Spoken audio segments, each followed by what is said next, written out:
ನಿಮ್ಮ ಪರ್ಸನ್ ನಿಮಗೆ ಏನು ಹೇಳೋದಕ್ಕೆ ಪ್ರಯತ್ನ ಪಡ್ತಾ ಇದ್ದಾರೆ ಅನ್ನೋದ್ರ ಬಗ್ಗೆ ರೀಡಿಂಗ್ ಮಾಡ್ತಾ ಇದ್ದೀನಿ. ಯಾರೆಲ್ಲ ಆಲ್ರೆಡಿ ಸಬ್ಸ್ಕ್ರೈಬ್ ಆಗಿದ್ದೀರಾ ಅವರೆಲ್ಲರಿಗೂ ತುಂಬ ಥ್ಯಾಂಕ್ಸ್. ಆ್ಯಂಡ್ ಹೊಸದಾಗಿ ನೋಡ್ತಾ ಇರೋರು ಲೈಕ್ ಮಾಡಿ, ಶೇರ್ ಮಾಡಿ, ಸಬ್ಸ್ಕ್ರೈಬ್ ಮಾಡಿ, ಸಪೋರ್ಟ್ ಮಾಡಿ. ಆ್ಯಂಡ್ ಇದು ಜನರಲ್ ರೀಡಿಂಗ್ ಆಗಿರುತ್ತೆ, ಪರ್ಸ್ನಲ್ ರೀಡಿಂಗ್ ಅಲ್ಲ. ಸೊ ನಿಮ್ಗೆ ಎಷ್ಟು ರೆಸೊನೇಟ್ ಆಗುತ್ತೋ ಅಷ್ಟು ಮಾತ್ರ ತಗೊಳ್ಳಿ, ರಿಮೈನಿಂಗ್ ಇಗ್ನೋರ್ ಮಾಡಿ. ಆ್ಯಂಡ್ ಇದು ಟೈಮ್ಲೆಸ್ ರೀಡಿಂಗ್ ಆಗಿರುತ್ತೆ. ನೀವು ಯಾವಾಗ ನೋಡ್ತೀರೋ ನಿಮ್ಗೆ ಆವಾಗ ಇದು ರೆಸೊನೇಟ್ ಆಗುತ್ತೆ. ಓಕೆನಾ? ಇನ್ನು ನಿಮ್ಮ ಪರ್ಸನ್ನ ನೆನೆಸ್ಕೊಂಡು ನೀವು ಈ ರೀಡಿಂಗ್ನ ನೋಡಿ, ಟೈಮ್ ವೇಸ್ಟ್ ಮಾಡ್ತೀರಾ, ರೀಡಿಂಗ್ ಸ್ಟಾರ್ಟ್ ಮಾಡೋಣ. ಇಲ್ಲಿ ಬಂದಿರೋ ಕಾರ್ಡ್ಸ್ ಪ್ರಕಾರ ಇವಾಗ ಅಟ್ ಪ್ರೆಸೆಂಟ್ ನಿಮ್ಮ ಪರ್ಸನ್ ನಿಮ್ಮನ್ನು ನೆನೆಸ್ಕೊಳ್ತಾ ಇದ್ದಾರೆ. ನಿಮ್ಮ ಫೋಟೋನ ನೋಡ್ತಾ ಇದ್ದಾರೆ ಅಥವಾ ನಿಮ್ಮ ಡಿ ಪಿನ ನೋಡ್ತಾ ಇದ್ದಾರೆ. ಸ್ವಲ್ಪ ಜನ ಅಳ್ತಾ ಇದ್ದಾರೆ, ಯಾಕೋ ಎಮೋಷ್ನಲ್ ಆಗ್ತಾ ಇದ್ದಾರೆ, ಏನೋ ನೆನೆಸ್ಕೊಂಡು ಅಳ್ತಾ ಇದ್ದಾರೆ. ನೀವು ತುಂಬ ನೆನಪಾಗ್ತಾ ಇದ್ದೀರಾ ಅವ್ರಿಗೆ. ಎಸ್, ಸ್ವಲ್ಪ ಜನಕ್ಕೆ ನಿಮ್ಮ ಪರ್ಸನ್ ಹೇಳಿದ್ದಾರೆ ನಿಮ್ಮನ್ನು ನೋಡಬೇಕು ಅನ್ನಿಸ್ತಾ ಇದೆ ಅಂತ. ರೀಸೆಂಟ್ ಫ್ಯೂ ಡೇಸಲ್ಲಿ ನಿಮ್ಗೆ ಹೇಳಿದ್ದಾರೆ ಅಂತ ಅನಿಸುತ್ತೆ. ಯಾವುದೋ ಒಂದು ನೆಪ ಇಟ್ಕೊಂಡು ಅಥವಾ ಯಾವುದೋ ಒಂದು ಟಾಪಿಕ್ ಬಗ್ಗೆ ಡಿಸ್ಕಷನ್ ಮಾಡಬೇಕು ಅಂತಲೇ ನಿಮ್ಮ ಜೊತೆ ಮಾತಾಡಿರೋದು. ಅಂದರೆ ಅವ್ರು ಏನೋ ನಿಮ್ಮನ್ನು ತುಂಬ ಮಿಸ್ ಮಾಡ್ಕೊಳ್ತಾ ಇದ್ದಾರೆ. ನಿಮ್ಮನ್ನು ಮಾತಾಡಿಸ್ಬೇಕು ಅಂತ ಅವ್ರಿಗೆ ತುಂಬ ಇದಿದೆ, ಅದಕ್ಕೋಸ್ಕರ ಪ್ರಯತ್ನ ಪಡ್ತಾ ಇದ್ದಾರೆ. ಆ್ಯಂಡ್ ಇನ್ನು ನಿಮ್ಮ ಪರ್ಸನ್ ಹೇಳ್ತಾ ಇದ್ದಾರೆ, ಅವ್ರು ಯಾವಾಗ ಕಷ್ಟದಲ್ಲಿದ್ದರು ಆ ಟೈಮಲ್ಲಿ ಅವರು ನಿಮ್ಮ ಹತ್ರ ಬಂದಿದ್ದರು, ನಿಮ್ಮಿಂದ ತುಂಬ ಸಹಾಯ ಆಗಿದೆ ಅವ್ರಿಗೆ, ತುಂಬ ಥ್ಯಾಂಕ್ಸ್ ಅಂತ ಹೇಳ್ತಾ ಇದ್ದಾರೆ. ಅವ್ರ ಜೀವನದಲ್ಲಿ ಅವ್ರನ್ನ ತುಂಬ ಬದಲಾವಣೆ ಮಾಡಿದ್ರಿ ನೀವು. ಪ್ರೀತಿಯಿಂದ ನೀವು ತುಂಬ ಚೇಂಜಸ್ ಮಾಡಿದ್ರಿ ಅವ್ರ ಲೈಫಲ್ಲಿ. ಅವ್ರ ಲೈಫಲ್ಲಿ ಇವಾಗ ಒಂದು ಲೆವೆಲ್ಗೆ ಇದ್ದಾರೆ, ಸೆಟ್ಲಾಗಿದ್ದಾರೆ, ಅಥವಾ ಏನಾದರೂ ಒಂದು ಚೇಂಜಸ್ ಆಗಿದೆ ಅವ್ರ ಲೈಫಲ್ಲಿ ಅಂದರೆ ಅದಕ್ಕೆ ಕಾರಣ ನೀವೇ ಅಂತ ಹೇಳ್ತಾ ಇದ್ದಾರೆ. ಇದಕ್ಕೂ ಮುಂಚೆ ಅವ್ರು ತುಂಬ ಸೆಲ್ಫಿಶ್ ಆಗಿದ್ರು ಅಂತ ಹೇಳ್ಬೋದು. ನೀವು ಅವ್ರ ಲೈಫಲ್ಲಿ ಬಂದಮೇಲೆ ಅವ್ರಿಗೆ ಪ್ರೀತಿ ಅಂದರೆ ಏನು, ಕೇರಿಂಗ್ ಅಂದರೆ ಏನು ಅಂತ ಅರ್ಥ ಆಗಿದೆ. ಮತ್ತು ಕೇರಿಂಗ್ ಮಾಡೋದು ಹೇಗೆ ಅನ್ನೋದು ಕೂಡ ಅವ್ರು ತಿಳ್ಕೊಂಡಿದ್ದಾರೆ. ಅವ್ರು ತುಂಬ ಲಕ್ಕಿ ನೀವಿರೋದು ಅವ್ರ ಲೈಫಲ್ಲಿ ಅಂತ ಫೀಲ್ ಮಾಡ್ತಾ ಇದ್ದಾರೆ. ಅವ್ರು ಗ್ರ್ಯಾಟಿಟ್ಯೂಡ್ ಫೀಲ್ ಮಾಡ್ತಾ ಇದ್ದಾರೆ. ಅವ್ರು ತುಂಬ ಸಲ ನಿಮ್ಮನ್ನ ಇಗ್ನೋರ್ ಮಾಡಿದ್ದಾರೆ, ಅವಾಯ್ಡ್ ಮಾಡಿದ್ದಾರೆ, ಬ್ಲಾಕ್ ಮಾಡಿದ್ದಾರೆ, ಸ್ವಿಚ್ ಆಫ್ ಮಾಡಿದ್ದಾರೆ. ಬಟ್ ಸ್ಟಿಲ್ ನೀವೇನು ಚೇಂಜೇ ಆಗ್ದಿರಾ ತುಂಬ ತಾಳ್ಮೆಯಿಂದ ಇದ್ರಿ ಅವ್ರ ಜೊತೆ. ಮುಂಚೆ ಹೇಗಿದ್ರೋ ಅವ್ರ ಜೊತೆ ಹಾಗೇ ಇದ್ರಿ. ನೀವು ಮುಂಚೆ ಹೇಗೆ ಪ್ರೀತಿ ಮಾಡ್ತಾ ಇದ್ರೋ ಅವ್ರನ್ನ ಹಾಗೆ ಪ್ರೀತಿ ಕೊಟ್ಟಿದ್ದೀರಾ. ಅವ್ರು ಎಷ್ಟೊಂದು ಸಲ ಸಿಲ್ಲಿ ರೀಸನ್ಸ್ಗೆಲ್ಲ ನಿಮ್ಮ ಜೊತೆ ಜಗಳ ಮಾಡಿದ್ದಾರೆ. ಬಟ್ ಸ್ಟಿಲ್ ನೀವು ಅವ್ರನ್ನ ಕ್ಷಮಿಸಿ ಅವ್ರಿಗೆ ಅದನ್ನು ಅರ್ಥ ಮಾಡಿಸಿದ್ದೀರಾ. ಯಾವುದು ನಿಜ, ಯಾವುದು ನಿಜ ಅಲ್ಲ ಅನ್ನೋದನ್ನ ಅರ್ಥ ಮಾಡಿಸಿದ್ದೀರಾ. ಈ ಕ್ವಾಲಿಟೀಸ್, ಈ ನಿಮ್ಮಲ್ಲಿರೋ ಈ ಒಳ್ಳೆ ಕ್ವಾಲಿಟೀಸ್ ಅವ್ರಿಗೆ ತುಂಬ ಇಷ್ಟ ಅಂತ ಹೇಳ್ತಾ ಇದ್ದಾರೆ. ಅವ್ರ ಲೈಫಲ್ಲಿ ತುಂಬ ಅಮೂಲ್ಯವಾದ ವಸ್ತು ಅಥವಾ ವ್ಯಕ್ತಿ ಇದ್ದಾರೆ, ಅದನ್ನು ಸಂಪಾದನೆ ಮಾಡಿದ್ದಾರೆ ಅಂದರೆ ಅದು ನೀವೇ ಅಂತ ಹೇಳ್ತಾ ಇದ್ದಾರೆ. ಯಾಕಂದರೆ ನಿಮ್ಮ ಜೊತೆ ಇರೋ ಪ್ರೀತಿ, ಸ್ನೇಹ ಅದಕ್ಕೆ ಯಾವುದೇ ರೀತಿ ಅವ್ರು ಬೆಲೆ ಕಟ್ಟೋದಕ್ಕಾಗೋದಿಲ್ಲ ಅಂತ ಹೇಳ್ತಾ ಇದ್ದಾರೆ.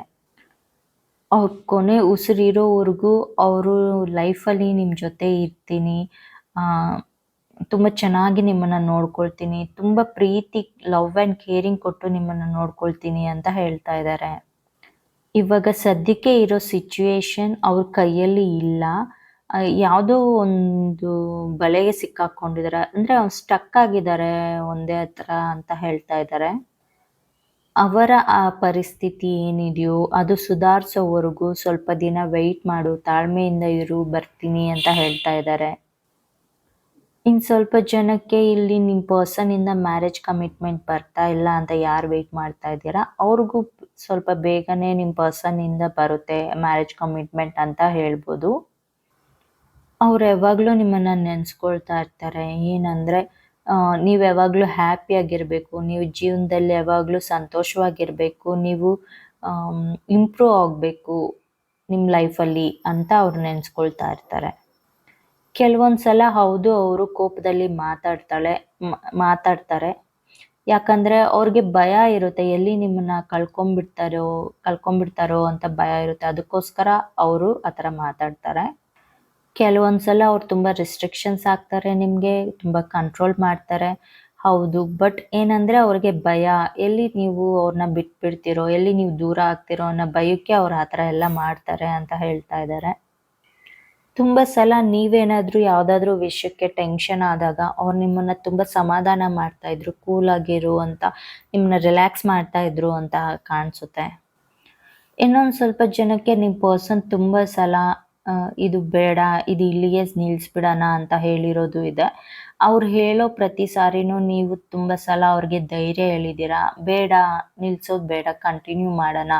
ಅದು ಏನೇ ಆಗಲಿ, ಅದೇನೇ ಟ್ರಬಲ್ಸ್ ಬರಲಿ, ಇಬ್ಬರು ಸೇರಿ ಫೇಸ್ ಮಾಡೋಣ, ಟ್ರಬಲ್ ಶೂಟ್ ಮಾಡೋಣ. ಇಬ್ಬರು ನಾನಿದ್ದೀನಿ, ನಿಮ್ಗೇನೂ ಆಗಲ್ಲ, ನಾನಿದ್ದೀನಿ ಅಂತ ಅವ್ರಿಗೆ ಧೈರ್ಯ ಕೊಡ್ತೀರಾ ನೀವು ಅಂತ ಕಾಣಿಸುತ್ತೆ.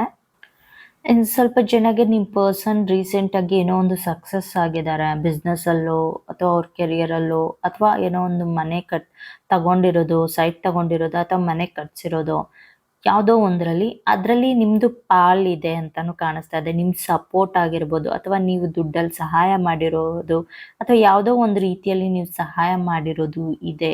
ಅದಕ್ಕೆ ಕೃತಜ್ಞತೆ ಹೇಳ್ತಾ ಇದ್ದಾರೆ ಅವರು. ಆ್ಯಂಡ್ ನೆಕ್ಸ್ಟು ನಿಮಗೆ ಪ್ಲ್ಯಾನ್ ಇದೆ, ಮದುವೆ ಮಾಡಿಕೊಂಡು ಆ ಮನೆಗೆ ನೀವು ಹೋಗೋದು. ಅದು ಡ್ರೀಮ್ ಹೋಮ್ ಆಗಿದೆ ನಿಮಗೆ ಅಂತಲೇ ಹೇಳ್ಬೋದು. ನೀವು ಡ್ರೀಮ್ ಅಂದರೆ ಕನಸು ಕಾಣ್ತಾ ಇದ್ದೀರಾ ಅಂತ ಹೇಳ್ಬೋದು, ಮದುವೆ ಮಾಡ್ಕೊಂಡು ನಿಮ್ಮ ಪರ್ಸನ್ ಜೊತೆ ಆ ಮನೇಲಿ ಇರೋ ಥರ. ಆ್ಯಂಡ್ ಇನ್ನು ಸ್ವಲ್ಪ ಜನಕ್ಕೆ ನಿಮ್ಮ ಪರ್ಸನ್ ಸ್ವಲ್ಪ ದಿನ ನೋ ಕಾಂಟ್ಯಾಕ್ಟಲ್ಲಿದ್ದರು. ಅದಕ್ಕೆ ರೀಸನ್ ಅವರೇ ಹೇಳ್ತಾ ಇದ್ದಾರೆ. ಏನೋ ಒಂದು ಪ್ರಾಬ್ಲಮ್ ಬಂದಿತ್ತು ಅವ್ರಿಗೆ, ಹೆಲ್ತ್ ಇಶ್ಯೂ ಅಥವಾ ಏನೋ ಒಂದು ಕೋಲ್ಡ್ ಕಾಫ್ ಆ ಥರ ಏನೋ ಆಗಿತ್ತು ಅವ್ರಿಗೆ.